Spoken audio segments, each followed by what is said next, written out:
We're going to be talking about service this morning. We'll begin in Matthew 20 here in just a second. Spend most of our time in 1 Peter chapter 2, but we'll start off with Matthew 20. But as we introduce this, I thought it might be helpful to see something from Dallas Willard in The Spirit of the Disciplines.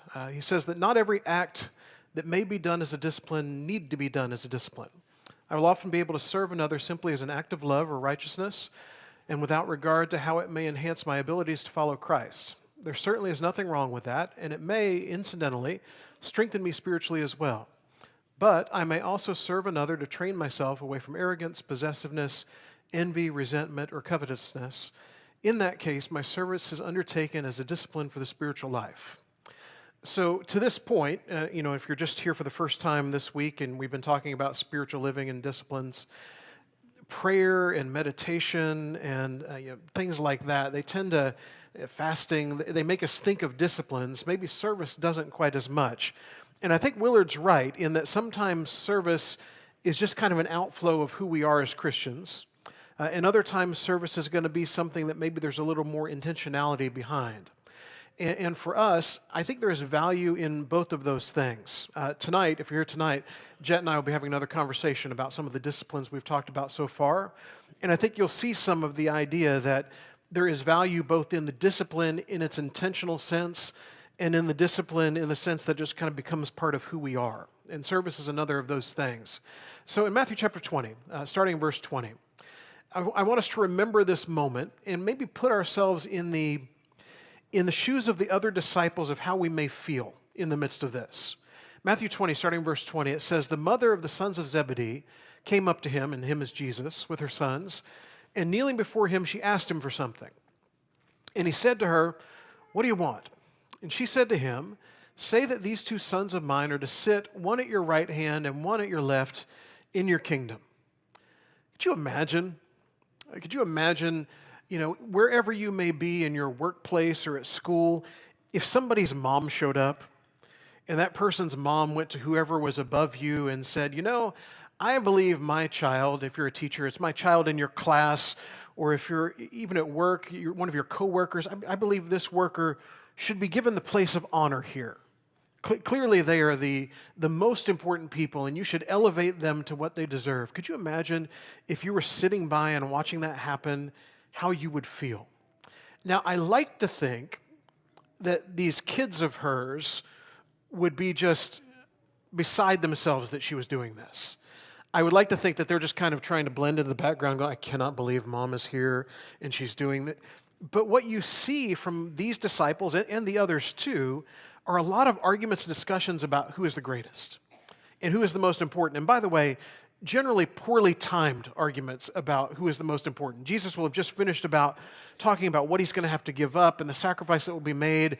And here they are off on the side having a discussion about who's the most important. So here mom comes along. And Jesus explains to her that she doesn't really understand exactly what she's asking. And then in the midst of this, we see, I think, what we had described at the beginning in that Willard quote, which is, of this mother and her sons, arrogance and possessiveness. These are my boys, and I am arrogant enough, and they are arrogant enough to think that they need to rise to the top here. And then you see the disciples' reaction down in verse 24. When the 10 heard it, they were indignant with the two brothers. And I would imagine indignant is probably a pretty polite way of putting how they felt. And I think there you see the other side of what Willard was talking about in that quote, which is envy and resentment and covetousness.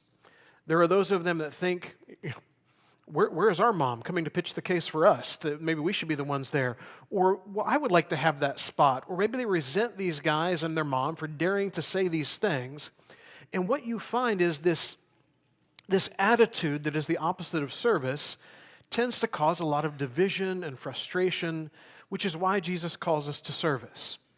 In Matthew chapter 20 and verse 25, he continues, "But Jesus called them to him and said, 'You know that the rulers of the Gentiles lord it over them, and their great ones exercise authority over them.'" Now, I'm going to guess we could probably pop the word Gentiles out here and put in a lot of different words here of people that we have experienced in life who lead in this way. Or people who are not even necessarily leaders in the sense that we would look at of a positional authority kind of thing, but just people who interact with others this way. They lord it over and they exercise authority. They're people who want others to know just how important they are. And you have probably caught yourself thinking this way about other people. You're driving down the road and somebody cuts you off, and there are many things that go through your mind. I'm sure they're all church friendly, but there are many things that go through your mind. But maybe one of them is, well, who do they think they are? Or why are they so important that they can get this spot in front of me? Or whatever it may be. You're trying to get out of you go down to OU or up to OSU and you're going to go see a football game and you're trying to get out of parking lots in traffic and people don't understand how to zipper and you think, well, who are these people that think they're so important that they should go in front? There's all of this frustration that comes. This is what the Gentiles in Jesus' day do, or what a lot of people in our world today do. And then he says in the beginning of verse 26, it shall not be so among you. So when you feel entitled, when you feel like these are my rights, when you feel like I should get what I want, the message of Jesus here is it shall not be so among you. We are called to something different. We are not called to be the way the Gentiles were with those around them, showing how important they were and how lesser other people were. And as I said, we could insert any number of groups of people into Gentiles there. People generally feel this way. We're to be different than that. He continues on, it shall not be so among you, but whoever would be great among you must be your servant, and whoever would be first among you must be your slave, even as the Son of Man came not to be served, but to serve and to give his life as a ransom for many. So whoever's going to be great, they're going to be lesser, they're going to be a servant. We are called to service. So obviously we have those moments where it's something like God's Girls yesterday and you might have been called on to help with that, or it's something like the backpack thing we have coming up on Saturday and you may be donating or coming to help with that. But what about the day-to-day stuff? How many times have you found yourself walking along and there is some sort of trash there in front of you? It could be on the road, it could be in Walmart, it could be in the foyer back there. And how many times do you find yourself walking right by whatever it is because you think to yourself, well, there are people to take care of that? And are there people to take care of that? Absolutely there are. Have I been guilty of that occasionally, by the way? Yes, I have. I've had moments where I am too busy to be bothered with somebody else's trash and I just keep on going. But what should my attitude be about things? And Jesus says our attitude should be an attitude of service. So what does Christian service look like? And this is the question we're going to try to answer today in a lot of different ways. My list is not exhaustive by any means, but I think we can see a lot of things in here that when we think of service as Christians, what it looks like. And I think one thing we will notice in the midst of it is there's a lot of overlap between service and submission. And submission is a very biblical idea, a very against our current culture idea. Submission is almost a bad word nowadays. But we will find service and submission kind of go hand in hand quite a bit. So in Matthew chapter 23, Jesus says that the greatest among you shall be your servant. So this is for everyone. Christian service is for everybody because if it is for the greatest to serve, then clearly everyone on down the line should be serving as well. So Jesus just knocks that off right off the top. This is something we are all to do. None of us is above it. Whatever the service may be that is to be done, we are all able to do those things. He continues in verse 12, whoever exalts himself will be humbled, and whoever humbles himself will be exalted. So service for us as Christians is going to require us to be humble. It's going to require humility. We cannot think about how important we are. We cannot think about our position, if you are in a high position, or if people at work all answer to you. When it comes to being a Christian, you still serve. And each of us serves those who are below us in the social structure, those who are above us, those who are like us, those who are not like us. It's for everyone, and we have to put ourselves beneath others to do it. And then to 1 Peter, and we'll spend most of our time here. 1 Peter chapter 2, starting in verse 11. Peter says, beloved, I urge you as sojourners and exiles, that's us, to abstain from the passions of the flesh, which wage war against your soul. Keep your conduct among the Gentiles, or I think for us in our language, among the world that we're around. Keep your conduct among the Gentiles honorable, so that when they speak against you as evildoers, they may see your good deeds and glorify God on the day of visitation. So it helps it helps people to see God more clearly. The world around us, when they see us serving in the way we need to serve, they can see God a little more clearly through us, and hopefully better understand that this matters to us, that we want to be people who serve others, we want to be people who serve God. And I have to tell you, sometimes that doesn't completely shine through, does it? And I think weekly, if not daily, we see examples of that. If you have not seen the latest one, and I debated about bringing this up, but I'm going to go ahead and do it. The Olympics opening ceremony. I don't know if you watched it. I did not.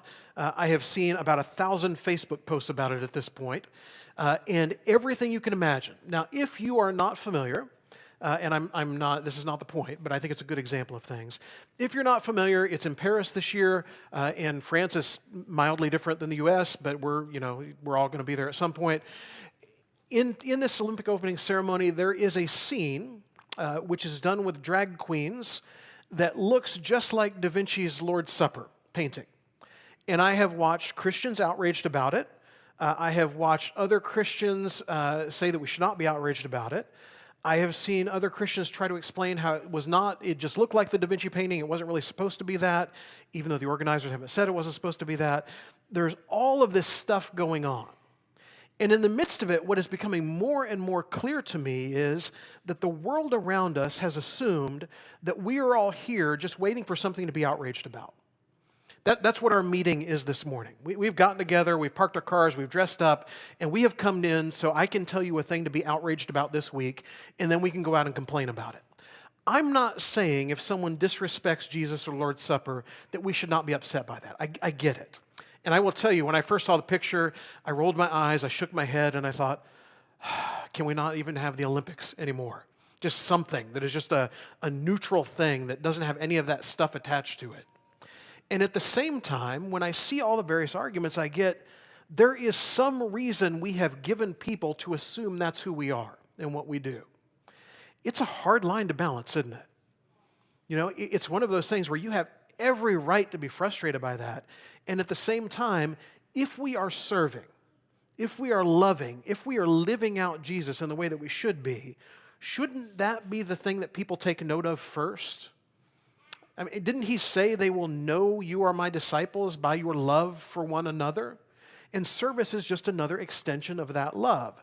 So as we serve in the way that God has called us to serve, it should be the kind of thing where when this thing is happening and everybody's having their arguments about it, there should be a non-believer somewhere, an atheist somewhere, an agnostic, who knows a Christian really well, who says to the people who are having this argument, you must not know the same Christians I know, because they're really kind of loving, serving people, and I don't think you understand. What if there were more of us that served and loved in this way, that people saw that? He continues on in verse 13. That was an aside. That was extra. Sorry. In verse 13, be subject for the Lord's sake to every human institution, whether it be to the emperor as supreme or to governors as sent by him to punish those who do evil and to praise those who do good. So for us, not only is Christian service for everyone, it challenges our assumptions and our preferences. We have all of these ideas of who is good and who is evil and who we should serve and who we shouldn't. And what you see here is he talks about emperors. Now, when he talks about emperors, we immediately go in our mind to presidents and senators and congressmen and city council people and all those different layers. And you have presidents you like and don't like, and you probably have candidates coming up that you like and don't like. Think about if the emperors he was talking about were one of your candidates. And as much as you hate the other guy, by the way, he's not. That's not him. These guys who were rounding up Christians and having them killed, these guys who had power over life and death of people, these guys who were incredibly ungodly in every way, and there was how can we have a discussion about who is slightly more godly than, they're not. They think of themselves as gods, and that challenges us. How do you serve and have respect for people who are like that? And if Peter is calling on these folks to do that in his day and time, then shouldn't we be doing it today? And it's interesting to me that we find this in 1 Peter 2 because Peter is one of the people who is there indignant with the mother of James and John who has come. He has heard about the teachings of Jesus to serve and to love, and he says this even applies to the emperors and those governors who are in authority. In verse 15, he says, for this is the will of God, that by doing good you should put to silence the ignorance of foolish people. How do we put to silence the ignorance of foolish people today? Don't we just shout a little louder? Or do we try to belittle them? And by the way, if I'm not speaking to you, I guarantee you have seen this happen, where people are trying to make other people look foolish in any way that they can win the argument. But here he says, by doing good, you put to silence the ignorance of foolish people, and that it is God's will. So serving is not just because we're trying to be good people. It's not just because there's another command.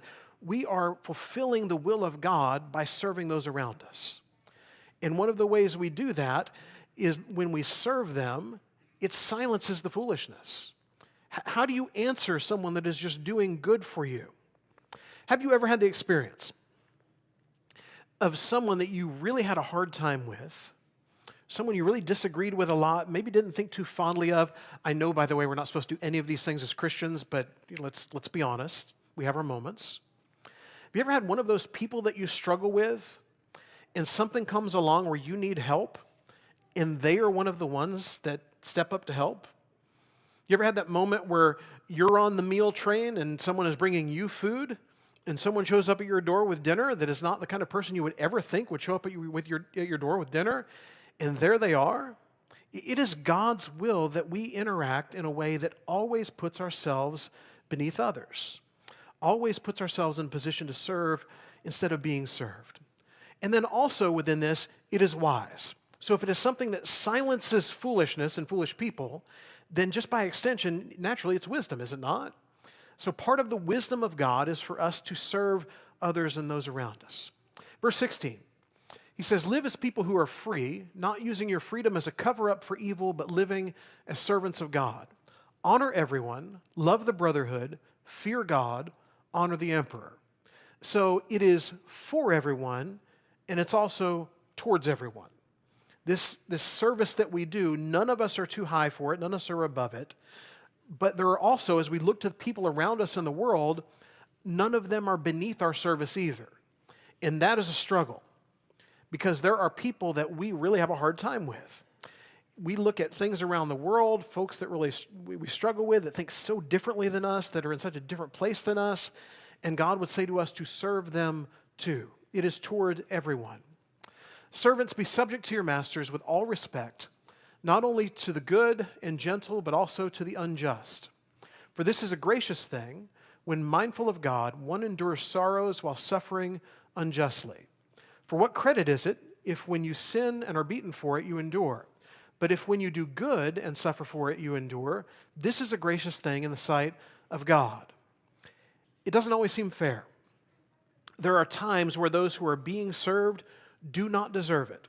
There are times where the people that you may want to give to or do something nice for or feel obliged to, they're not deserving of it, but that's not one of the criteria. The fact that they are people who are created by God is the criteria. Those are the people we serve. It's not us making a list of who is worthy of it and who is not. None of us are worthy of it in the end. None of us are worthy of what God has done for us. So there are times where those we serve are people who have been unjust toward us, and we serve them all the same. There are times that those we serve are the people who have belittled what we believe in, and we serve them just the same. And if you want to talk about unfair, there is one who knows that more clearly than anyone who has walked the face of the earth. It's what we just remembered a few minutes ago in the Lord's Supper. Jesus understands unfair. Jesus understands leaving heaven to come to earth and being spit on and being insulted and having that crown of thorns put on his head and being beaten with rods and being crucified. There is nothing fair about any of that. And yet he did it for us.